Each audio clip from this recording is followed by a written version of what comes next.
Hey guys, everyone. Welcome back to Chain of Thought. Good morning, good afternoon, good evening, wherever you are. So, before we dive into today's topic, I wanna share a quick update from our side. Something that's been in the works for a while. We've just rolled out on and off ramp features in Zenia wallet, powered by Alchemy Pay. So for a lot of you, this means you can now move between crypto and your local currency directly inside the app. No juggling multiple platforms just to catch it or top up. But now, I also want to be clear: some countries are not supported yet. All right, and but that doesn't mean you're left out. Okay, we're trying to support more and more countries and regions, and importantly, most importantly, like not being on the supported list today doesn't exclude you from what's coming. And that includes potential airdrops, right? So this morning I just got a question from our friend from Bangladesh, and he said like, like he can't purchase crypto from Bangladesh, and he was wondering if we could get the airdrops in the future.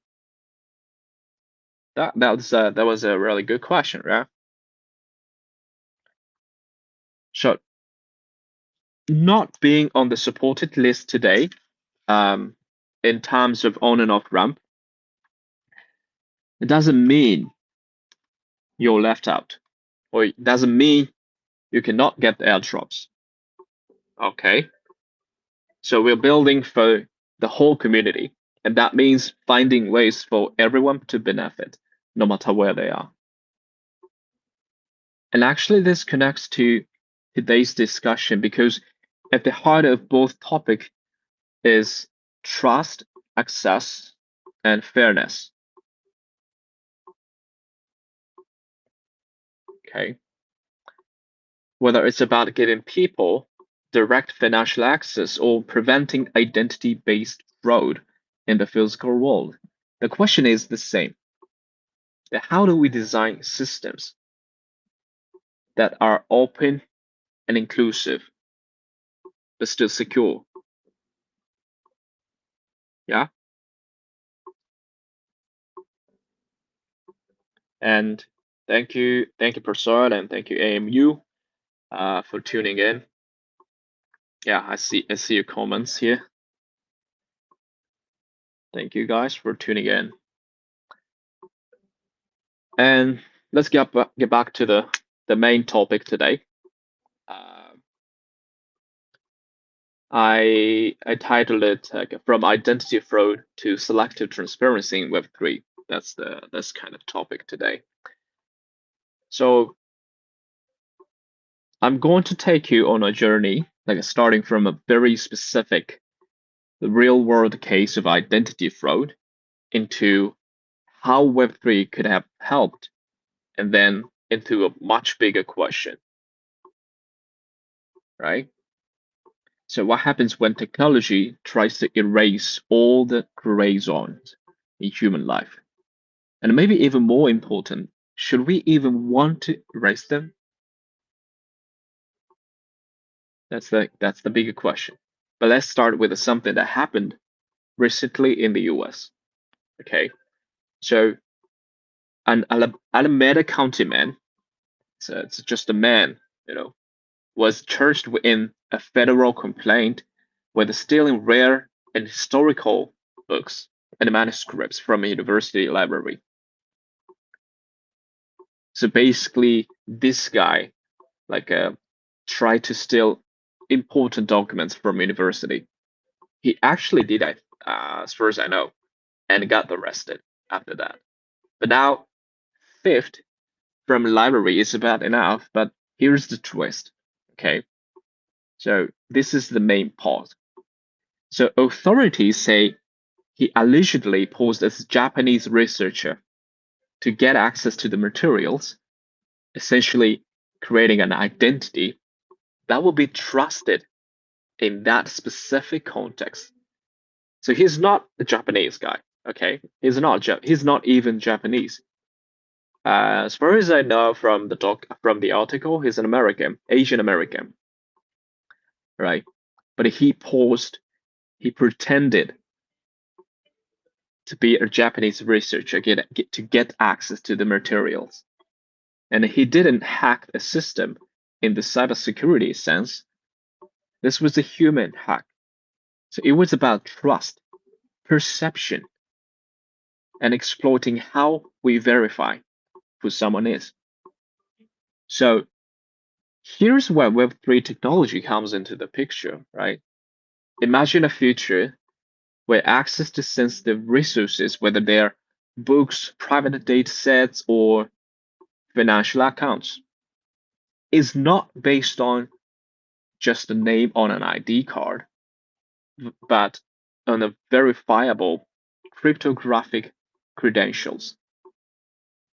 And with decentralized identity, like DID, a researcher could prove their affiliation and qualifications without exposing unnecessary personal information. So the library could check that proof against a trusted distributed network, not a single central database. And it's the same if you think about bank accounts, government portals, or even AI model training datasets. If identity verification is cryptographic and verifiable, impersonation gets a lot harder, right? But on the surface, it sounds great, yeah? Remove all doubt, remove all risk of impersonation, yeah? But there is a flip side. And this is a very important part. Um, like personally, for me, this is a very important thing. So if we move to a world where every identity and every action is perfectly verified and recorded, that means we also erase the gray zones where anonymity or partial anonymity serves a good purpose. You know what I mean? Like think about whistleblowers in oppressive regimes or grassroots activists in politically unstable countries, or even local community members who just want to speak freely without being profiled. And these people rely on a certain amount of privacy to stay safe and effective. So wipe that out completely, and you're not just stopping criminals, you're also removing protections for the people who need them most. You see? So let me give you a more universal analogy. So in many developing countries, you have large informal street markets, right? Street vendors. And they might not be fully regulated. They might not follow every tax rule, right? But they serve a vital purpose. They serve a vital purpose. So they give people affordable goods, you know. They create jobs for those who might not have access to formal employment. They fill service gaps where official infrastructure cannot keep up, right? So now, if you shut them down entirely in the name of compliance, you might push trade underground into risky channels or hurt communities that rely on them, right? So this is exactly what happens if we make Web3 too transparent,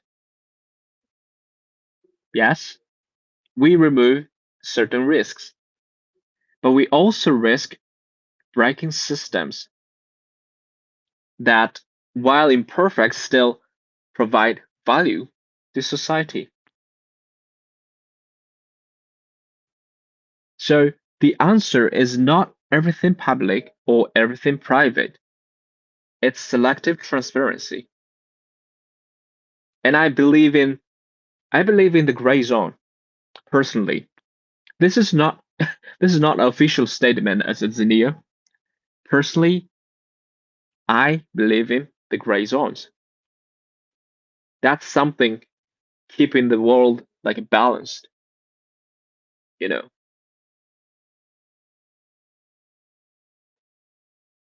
And it's not just about developing countries. It's also about developed countries also, I think. So even in Japan, there was a gray zone, and I think we need it to keep the society from falling apart, right?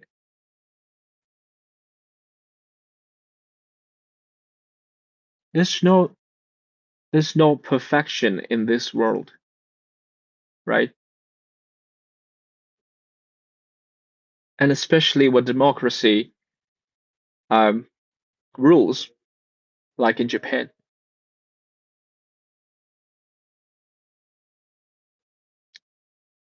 If one party gets 51% of the votes and the other gets 49, then we go with the rule set by the 51% side. And we kind of ignore the 49% of the people, right? Does it really, sound fair? Or is it really okay to define right and wrong or just black and white? But I believe in I believe in the gray zone, you know. So after 51% of the people gets the, you know, change the rule or sets the rule, I want to give some space. I want to leave some space in the middle between the 51% and 49%, so that there'll be a there'll be a space for those who need support, who need sometimes illegal, probably not something like not fully legal,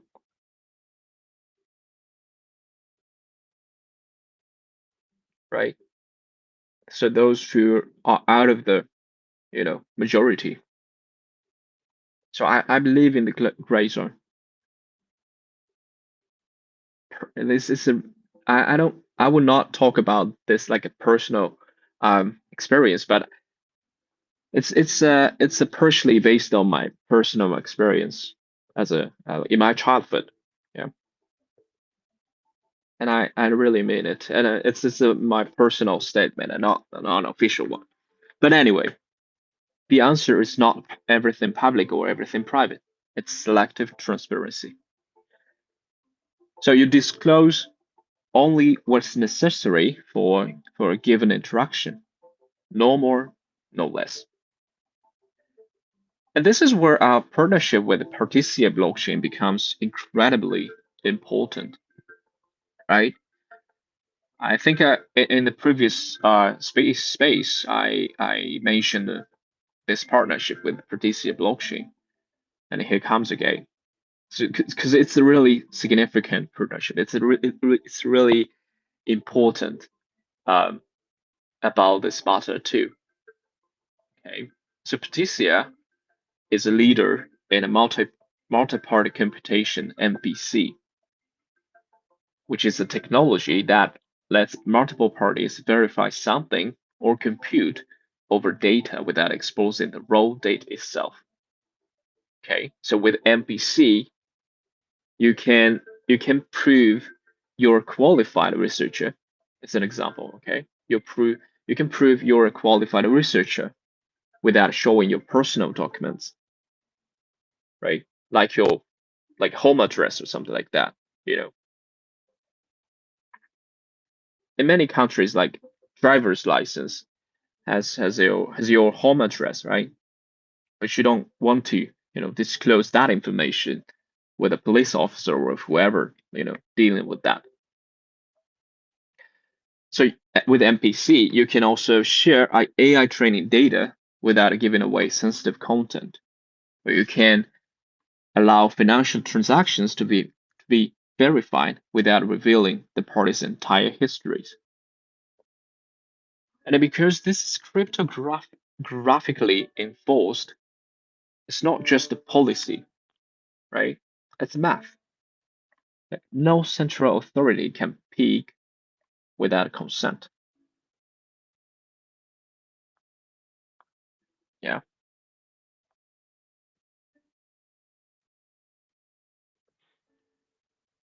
So for Xenia, this means we can handle dynamic real-time data, the kind AI agents and decentralized applications rely on, while still controlling who sees what. Okay.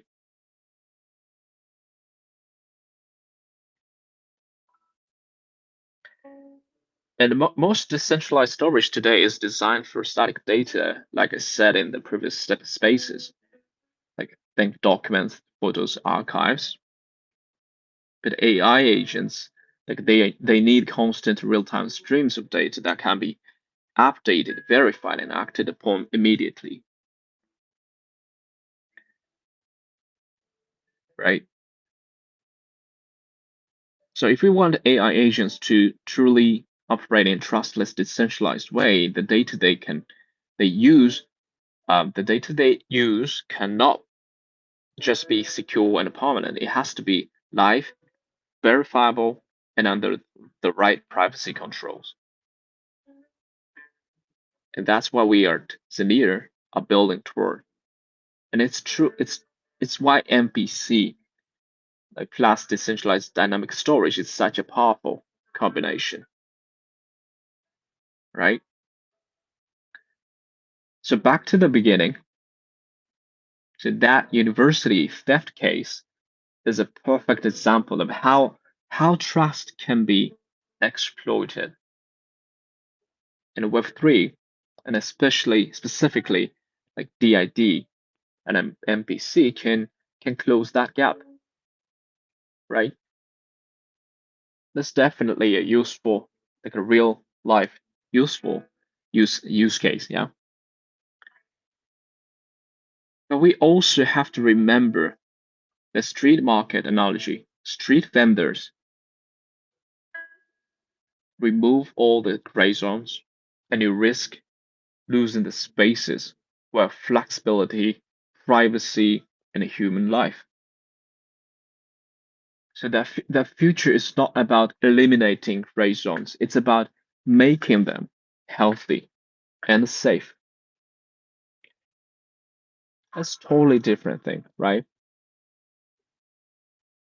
And that's where I think the next era of Web3 is headed.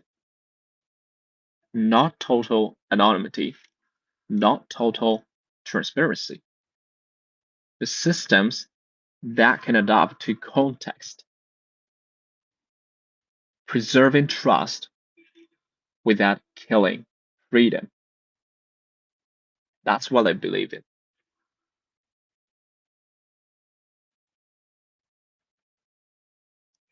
And this is I believe this is pretty much relevant to any sort of society. So wherever you are, whether you're from Nigeria, whether you're from India, whether you're from Japan, the US, France, anywhere, I believe it's relevant, right?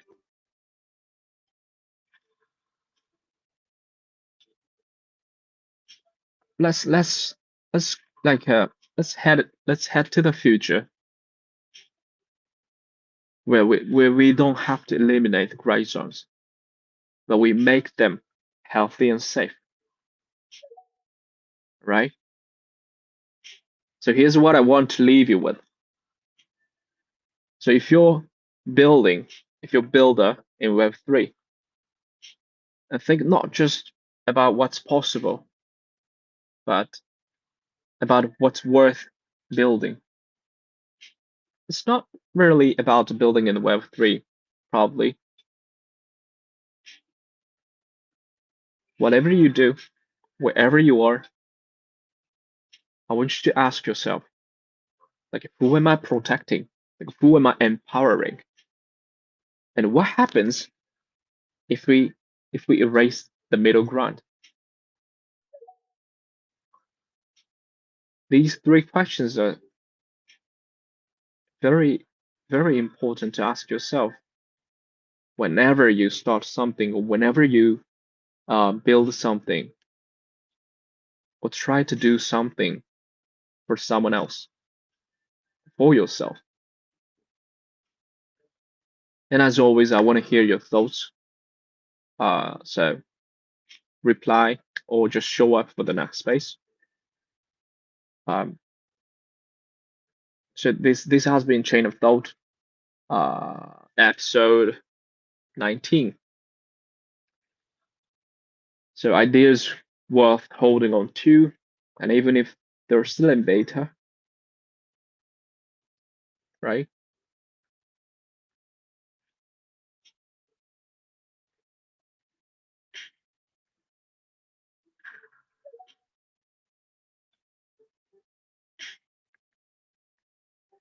But that's pretty much it for today.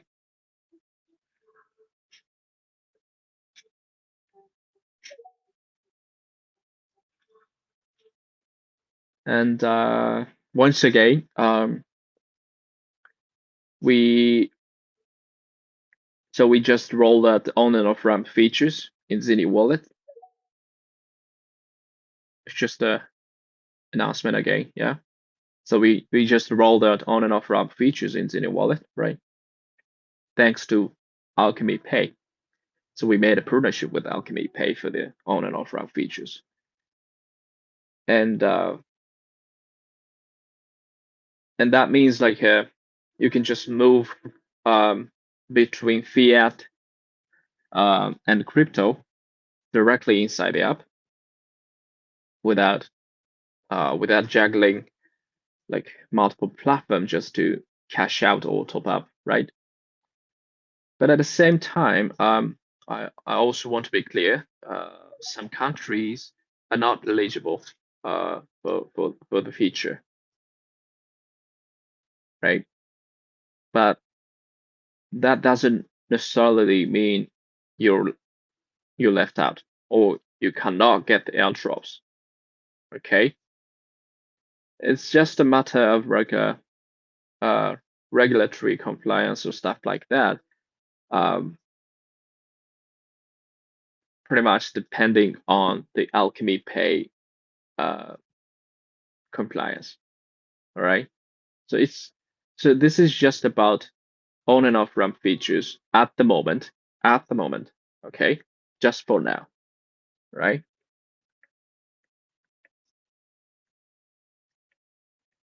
Okay.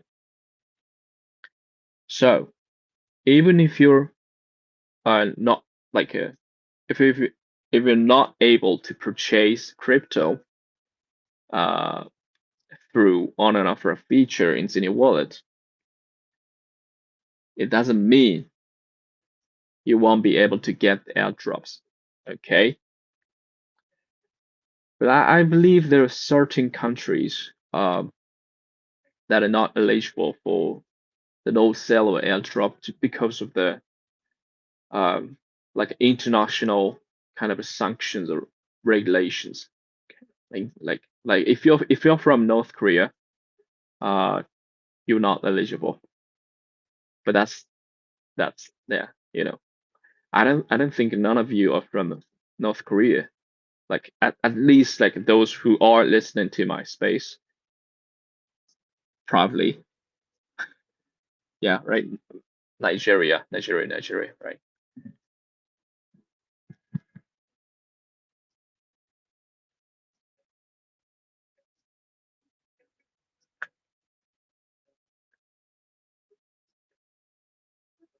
And okay.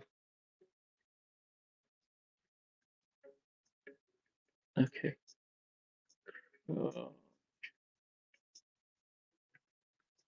so for the record, whenever I go quiet, that means I'm reading your comments. Okay.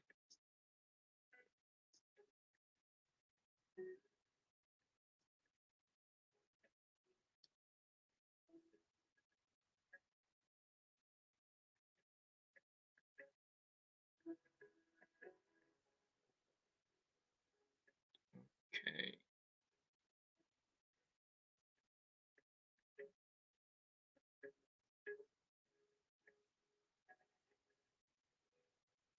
All right. Oh, I just found super good question here. Um, from Gillespie. I don't know how to pronounce your name, but um, thanks for the question, and I think that's really a good question. So his question is, can you help differentiate FHE from MPC? Uh, so I'm not really a tech guy. Okay, I'm not really a tech person within my team, but I think you were talking about like a like a homomorphic encryption (FHE), right? Um that's also something like a processing encrypted data without decrypting it, without exposing the raw data, right? That's the kind of technology, right? So I'm not really a tech guy, but differentiating these two technologies, MPC and FHE, super in short, to collect it in one sentence. So MPC, you know, is like a multi-party computation. That's it. Just literally, multi-party computation. But FHE is just one-party computation, right?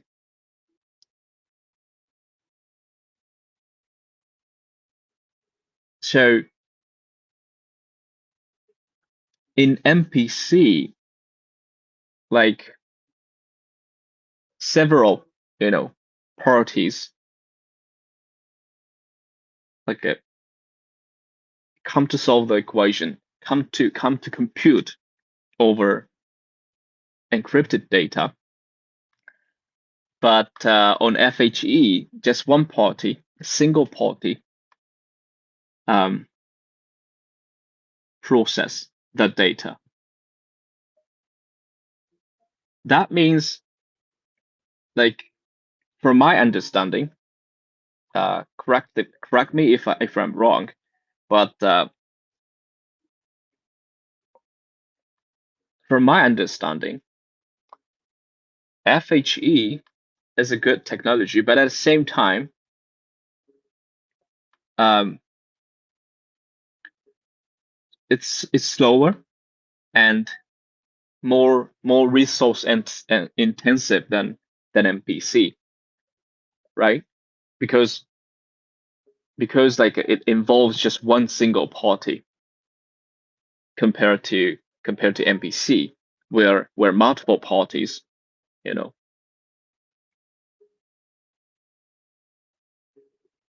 like a join to compute over one same data, right? So it's faster. And usually, from my understanding, usually MPC goes way faster, because it involves like a multiple parties, right?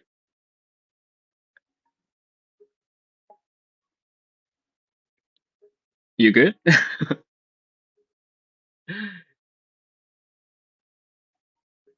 Gillespie? I you did you get it? So that's that's the difference between MPC and FHE, right?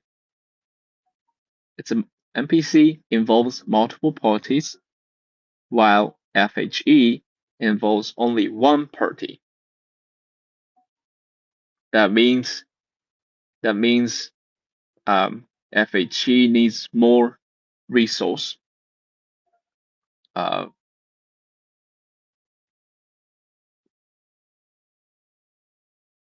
like a more like a like a rely on the resource this single party has, and in the first place, like in Web3, the core concept of one of the core concepts of Web3 is decentralization, right? And MPC is literally distributed, but FHE involves one single party, so it's not really decentralized, and it's not really suitable for Web3 rollup. That might be a better explanation, probably, right?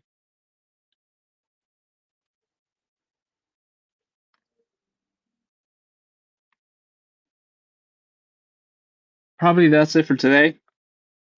Um,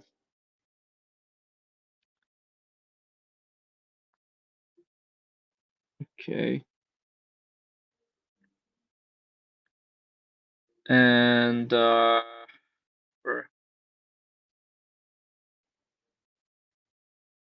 what else?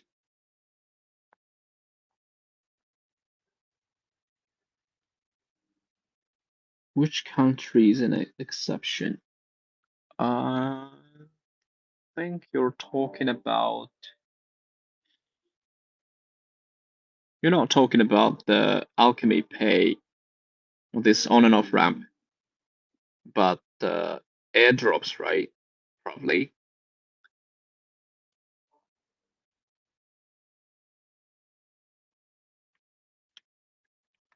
Um, so there is a restricted territory, like in general, like not just for Xenea, but more like a international regulations, restrictions, or sanctions. There are certain countries and okay. So like I mentioned, restricted territory includes like North Korea, um, Cuba, Russia, Syria, Venezuela, Yemen, specific regions in Ukraine and Russia, like Crimea, like it's on fire, right? Also, Donetsk People Republic, DNR, LNR. But these regions, these countries are not eligible for the airdrops for the sake of like international regulations compliance. But I don't think any of you are from these countries, right? Is anyone listening to the space now from any of these countries? Probably not,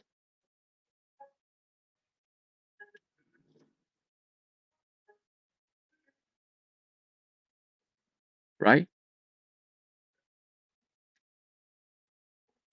I think you're not from Cuba. I think you're not from North Korea. I think you're not from Russia. Probably yes, yeah. For Russia, probably yes, but I don't know. I don't think so. You're not from Venezuela. No, probably. You're not from Yemen. you're not from Ukraine, you're not from DNR, then you're fine. You're eligible for airdrops. Congratulations. Okay. So there are some regions and countries that are not eligible for the airdrops or even like nodes, the upcoming node sale. Okay. But there are not many countries, right? And I think all of you here tuning in are definitely eligible, right? Because you're from Nigeria, you're from India, what else? You're from Benin. So good for you. Okay, you're eligible. All right. So I think I've already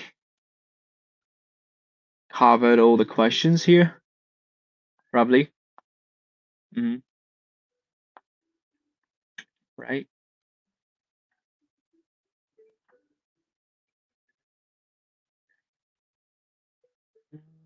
What else?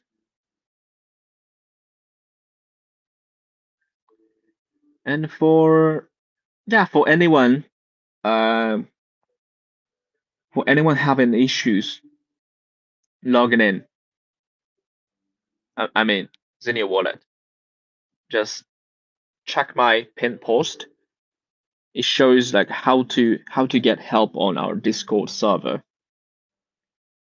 Basically, you just go to our Discord server, and after tapping the Zenia icon in the welcome channel, then you see other channels. Um, then open the ticket channel. But that's pretty much it. But anyway, go to check my pin post and get support on Discord server. There is a dedicated team there for your support. So, uh, the summary of everything. Okay. Uh, so today, I talked about the update on Xenia Wallet, like on and off ramp features powered by Alchemy Pay, and also my personal belief like in the gray zone. Okay, that was uh, that was my kind of a personal belief, and we talked about like an identity theft fraud.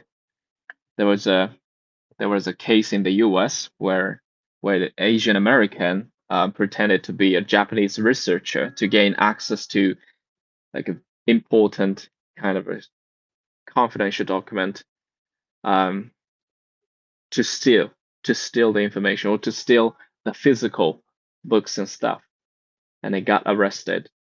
Um, and there was so now like there is something we like Web3 can solve here, right? Like a DID or stuff like that. If like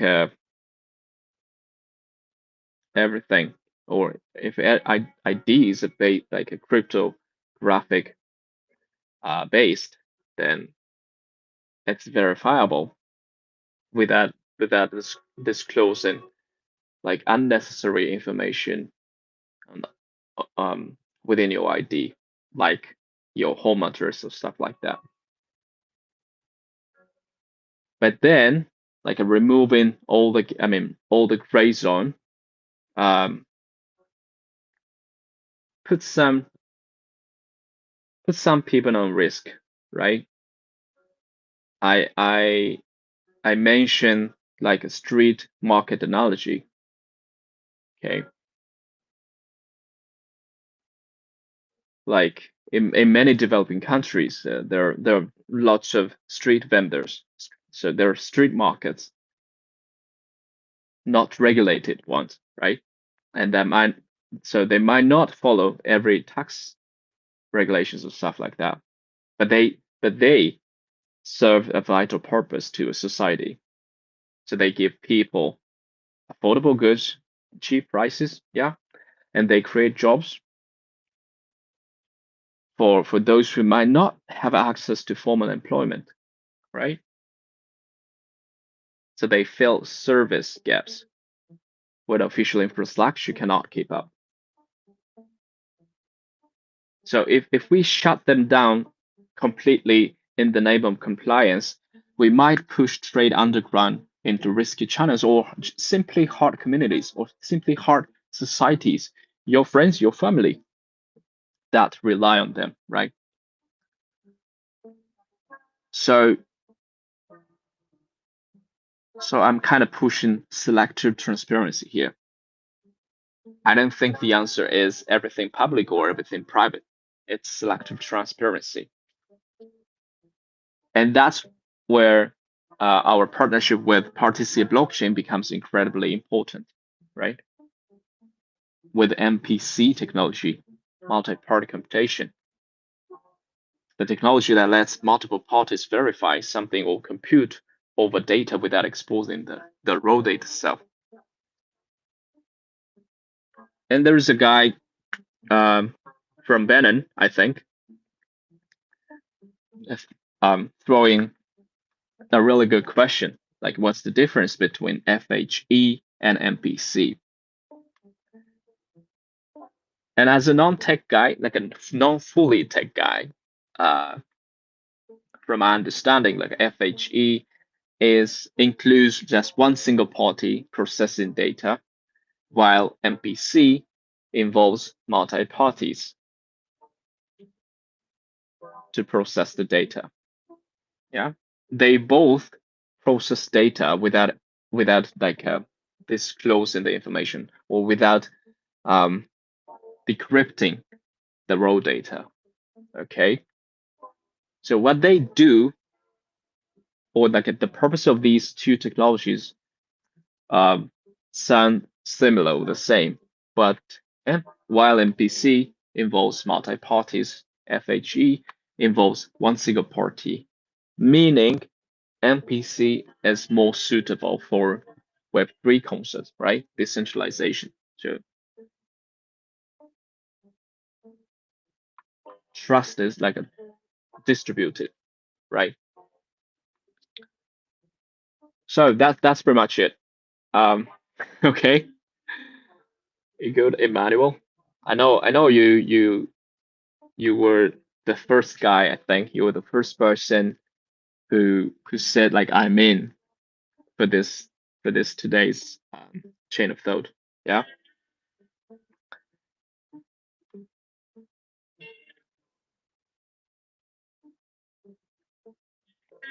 But thank you all. Thank you all for tuning in, and thank you. I see ZY I see or I see. I don't know how to pronounce your name, but with a Joker icon. Uh, Thank you for being present, and let's talk tomorrow again. All right. Oh, and there'll be a whitelist registration literally pretty soon. Literally, like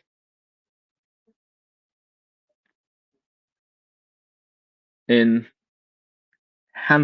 within handful of days. All right. We're we're about to fix finalize every tiny bit of like details for the node cell. Yeah. And you guys will be the first to know the details. Okay. Every time, always in this space. All right. This is where you get the information first. And whenever you need like help for Xenea wallet stuff like that, go to our Discord. sometimes, yeah, sometimes if I have some time, I can just help you out, directing the steps. But most of the time, it'll be faster to go to the Discord server to ask for some support. There's a dedicated team to help you out. All right. So that's it for today, and thank you for tuning in. Um, this has been the Chain of Thought, and until next time, I mean tomorrow. Let's keep building and let's keep it human. Okay. Don't forget we're humans.